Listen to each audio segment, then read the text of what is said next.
산업 현장 노동자들의 안타까운 사망을 예방하기 위해 만들어진 중대재해처벌법이 시행된 지 10개월째입니다. 하지만 최근 SPC 빵 공장 사망 사고 등 노동자들의 희생이 잇따르고 있는데요. 실제 중대재해처벌법 시행 전후로 사망자 수가 크게 줄지 않은 것으로 나타났습니다. 김혜린 기자입니다.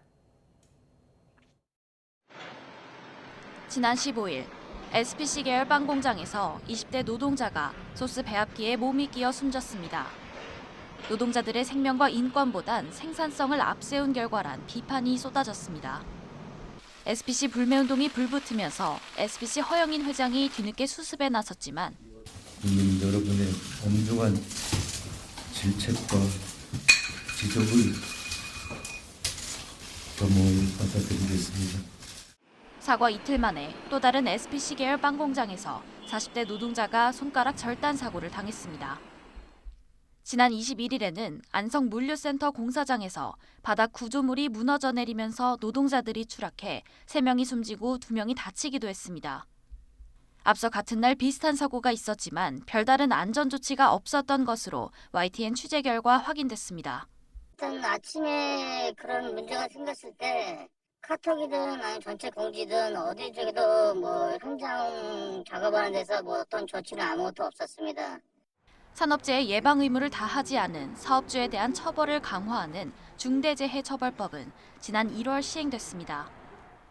지난 1월부터 8월까지 산업재해로 사망한 노동자는 432명. 지난해 같은 기간과 비교해 9명 줄어든 수준입니다. 중대재해처벌법 시행이 정작 현장에선 큰 효과를 보지 못하고 있다는 지적이 나오는 이유입니다.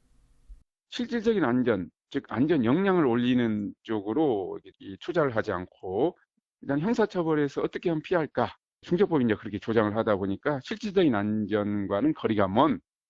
더구나 현행 중대재해처벌법을 두고 규정이 불명확해 사업주 부담이 크다는 경영계와 법을 무력화하려는 시도라며 반발하는 노동계 사이의 갈등은 갈수록 격화하고 있습니다. 그 상반된 이해관계를 어떻게 이제 조율하거나 아니면 중재하거나 현실의 변화는 전혀 만들지 못하고 계속 맴돌면서 이제 논란의 소리만 커지는 그런 식의 형국에 지금.